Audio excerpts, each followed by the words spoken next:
Hey, courageous school leaders. Welcome to Lead Beyond Limits, the space where school leaders like you gain unfiltered insights from educators, uncover the hidden barriers holding your staff back, and get practical strategies to lead with confidence. If you're ready to tackle the real challenges in your schools and create the clarity your team needs to thrive, you're in the right place. Let's dive in and get to work. Hey, courageous leaders, Dr. Demia here. It's good to see you again. I've been gone for about 2 weeks. A lot has been going on. So let me start off with a question. Let's get right to it. Let's start it with a question. It may sting a little bit, but it's worth asking. So if someone shadowed your leadership rhythm for 1 week, could they predict your school's results? Think about that. Most leaders can confidently say yes, even the good ones. And honestly, right? That's why we're here today. So today we're going to kick off a short December series that I'm doing to help you close this semester clear-headed instead of running on fumes. So last week in a post, I hinted to something that was coming. And yeah, it's still coming. January 1, it's going to be a tool that can help give you the one thing that you've been missing, right? A way to protect your clarity and your confidence week after week. And so I'm not going to name it yet, but everything we talk about today will point you toward that tool and point you toward why that tool actually matters, okay? So I'm not here to teach you any tricks. I'm here to help you look at your rhythm. And I know as a school leader, once I found my rhythm as a school leader, that's when everything started to fall into place. Because the truth is, when you shift your rhythm, you shift your outcomes, right? Instructional culture, follow through, data use, all of it. It shifts. So let's dig in. So let me tell you a quick story about a school leader I recently worked with. Brilliant woman. Oh my goodness. Organized, committed, had her whole vision mapped out, right? Every plan she made was tight. Every meeting had purpose. Her team respected her. But the results didn't stick, right? The things that make you scratch your head, like, what is going on? Her team would be aligned for about a week, maybe 2. And then they'd start to shift right back to the practices they were doing before. And once I shadowed her rhythm for just a few days, it became really obvious. Her rhythm looked different every single week. And her follow-up routine changed depending on who walked into the office. And we all know that as school leaders, right?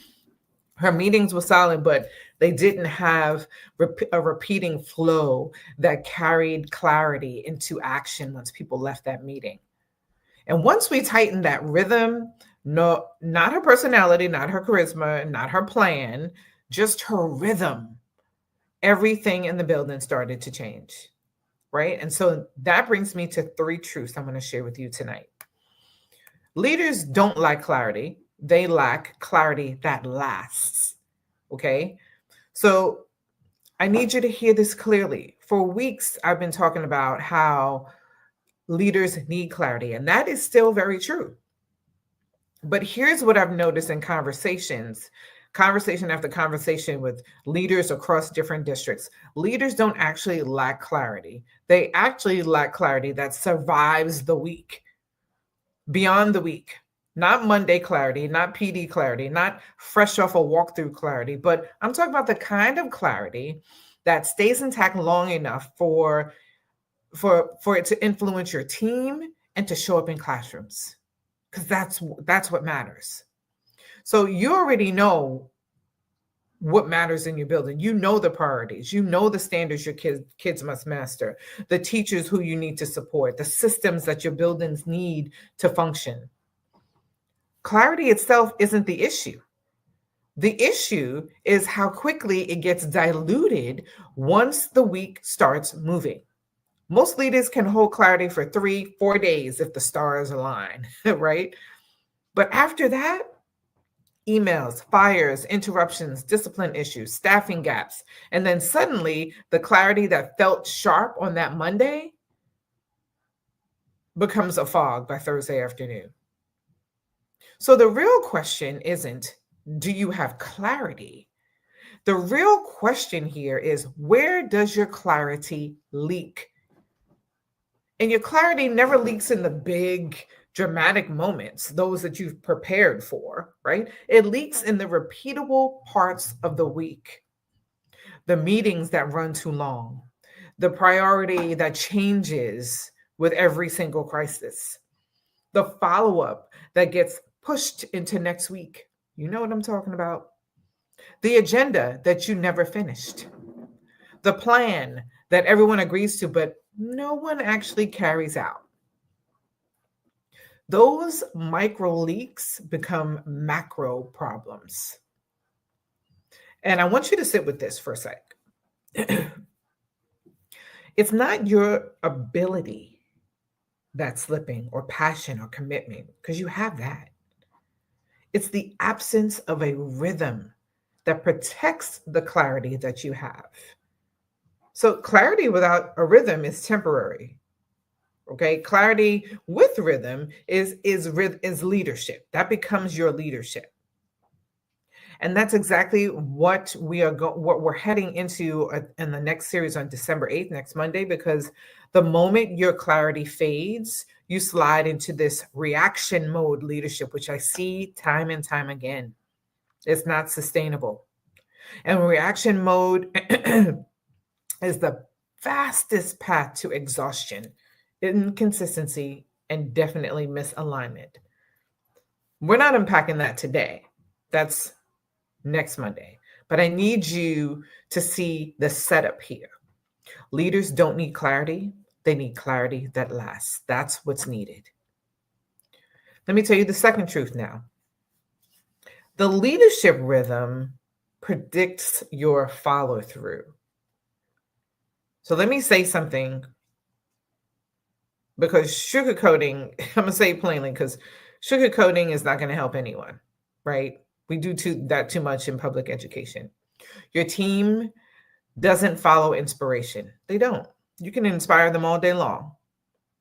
But if you don't have any consistent systems in place, any follow through, then there's a leak. Your team will follow consistency, right? Inspiration gets people excited. Yes, I can do this. Yes, I believe in you. Consistency gets people moving. And I talk about consistency. I dedicate a whole chapter on consistency in my book. It gets people moving. But rhythm keeps them moving in the same direction long enough to see results. Okay?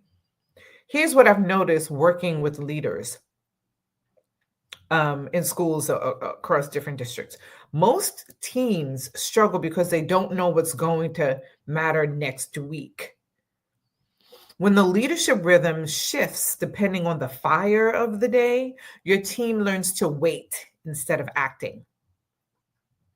Right? If your rhythm is unpredictable, your implementation will be unpredictable. That makes sense? And when the implementation is unpredictable, school culture becomes unpredictable. And when the school culture becomes unpredictable, student outcomes become inconsistent. You see that domino effect. And I want to push here gently, but honestly, because I like to keep it real. If your team is always waiting for direction, if they hesitate to act without checking in, if they lose momentum every time the week gets busy, it's not a capacity issue. It's a rhythm issue, because your rhythm teaches your team what to expect. So consistency doesn't mean you never shift or respond. It means the core of your leadership stays stable enough for your team to feel anchored. If your rhythm has a predictable flow, consistent expectations, right? Stable priorities, a repeatable weekly pattern. Your team naturally flows, right? This follow through will naturally happen because they understand the pulse of the work. You stop pushing people and they start pulling themselves to get the work done because they know they know the expectations. It's predictable. So think about a sports team, right? Marching bands, high performance organizations. They can get a lot of marching bands in New York City. It's not a big thing, but the further south you go, the bigger it is, right? So think about marching bands, high performance orgs. They move in rhythm, right? Because everyone is aligned by pattern. The same is true in schools. That's why the truth matters so much, right? This truth about rhythm is it's crucial. A leader's rhythm becomes the school's rhythm. A leader's follow through becomes the team's follow through. Your rhythm as a leader is contagious. So is your consistency. But then again, so is your inconsistency, right? You have to pick what you want to be contagious. It starts with you. This is actually setting the stage for the third week in December, where the session we're going to talk about how one priority changes everything, not 5, not 8 buckets, not a binder that we flip through once a year and ignore, but one priority that becomes like the anchor for the rhythm, the stabilizer of your follow through, the reason that your team stops guessing and starts executing with confidence. So we're not going to go there today, but this I'm setting the stage for this as well, right? This is what we're going to talk about for the month of December. Let's get to truth number 3. Quality plus impact plus culture. Let me tell you the truth. I wish someone told me early in my leadership career. If you don't understand a school's culture, you don't look at the whole, this is what, and this is me thinking about when I became a school leader. I wish someone told me this. And they said it in a roundabout way, but not the way that I needed to hear it. So if you want to understand a school's culture, you could look at the hallways, but that's not where you should look first. Look at the school leaders' leadership team meetings. Look at their agenda, look at their notes. And here's why. Meetings just don't expose a rhythm, they expose a quality of leadership, right? They expose the depth of alignment and the impact of clarity. A school's culture is built on 2 things: the quality of the conversations leaders have and the consistency of the actions that follow. That's it. 2 things. You can talk about data, anything you want, behavior, data, instruction. Those 2 things are what a culture is built on: the quality of the conversations leaders have and the consistency of the actions that follow.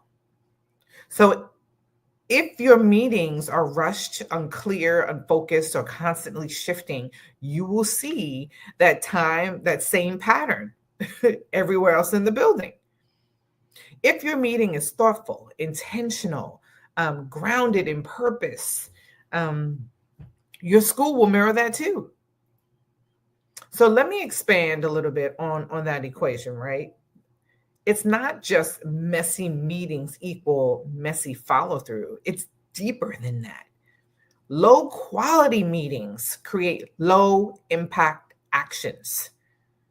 High quality meetings create high impact consistency. And consistency is what shapes culture. Think about it. If your team leaves meetings confused, the culture becomes reactive. If they leave the team meetings aligned, it becomes steady. If they leave team meetings with no commitments,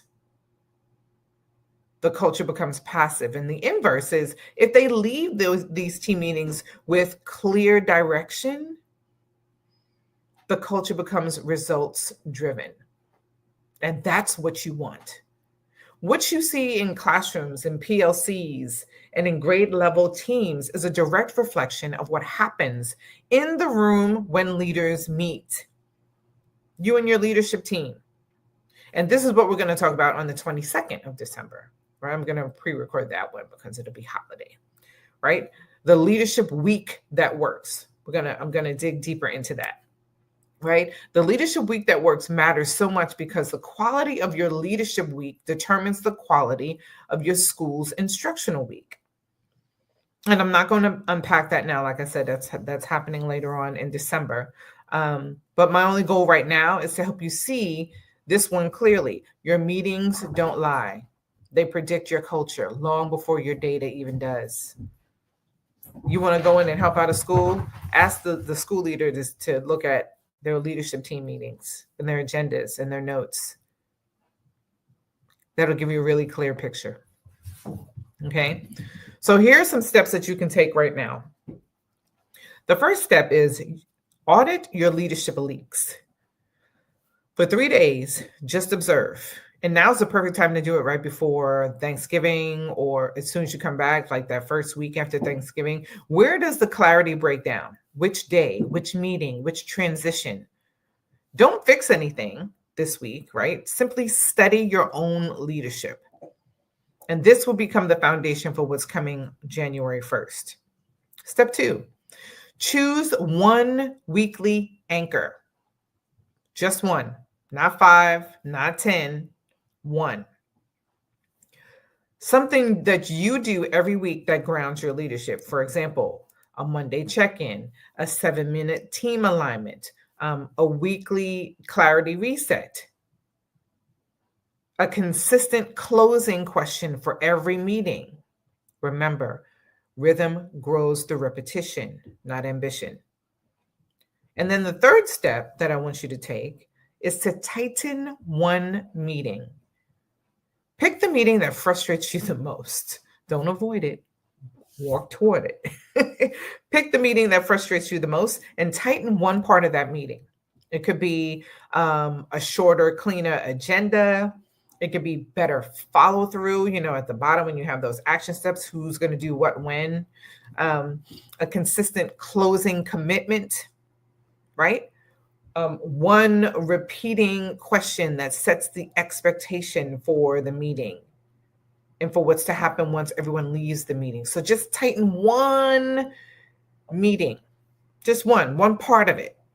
Okay, not all of them, but just one part. Take one part at a time, get consistent with that, and then move on to others. So don't redesign the whole system. Okay, one and make it consistent. Okay.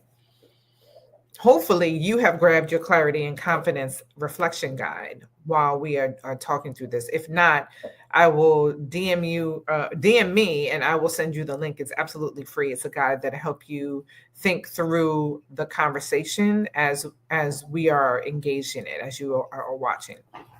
So if you have it, take it out. Before you make any decisions about how you want to lead in January, I want you to pause and get the guide. Right? Again, it is not a content specific tool. It's just a leadership mirror and a reflection tool. It helps you reflect on 3 things that matter while you're working, right? How you're going to control your narrative, right? Slowing down enough to say, what story am I telling myself about leadership right now? It's going to help. The guide is going to help you reflect on how you lead with confidence, right? It's going to help you walk through some practical reflections that reveal, where your hesitation shows up, where your decision-making feels strong, where a lack of rhythm has chipped away at your confidence. Because we all know as school leaders, there are moments, multiple moments. I don't know about you, but for me, there were multiple moments in a day where I felt like, can I really do this? More days than not, right? And that's me doubting my own abilities. That was me doubting my own abilities. We're human. And then the third thing that the guide will help you do is help build your legacy, right? It helps you think about long term, not just in the moment. Again, removing that reactive thinking beyond the moment and thinking like, what systems are you building? Not for just a week, but for the way that you want your team to operate, right? Because your legacy isn't your title. It's the systems, habits, and rhythms that keep your team, that keeps everything going when you're not in the room or not in the building. Okay. This reflection work makes everything coming in January more effective. So make sure that you're keeping that reflection guide close to you. So what I'd like to have you walk away with this evening is, you don't rise to your intentions. I need you to think about this. You don't rise to your intentions, you rise to your rhythm. Your team doesn't need you to be superhuman. Take the cape off. They need you to be predictable. And if your focus, if what you're focusing on leaks, choose one anchor and tighten one meeting. And you're going to see a shift before January. Do it for the month of December. I guarantee you will. And when you do, I need you to hit me in the comments and let me know. Right? So keep coming back on these Mondays in December, because we're going to continue this conversation. I'll give you some more strategies that you can use. And I'm going to keep it real with you. Like, there's no time for the fluff.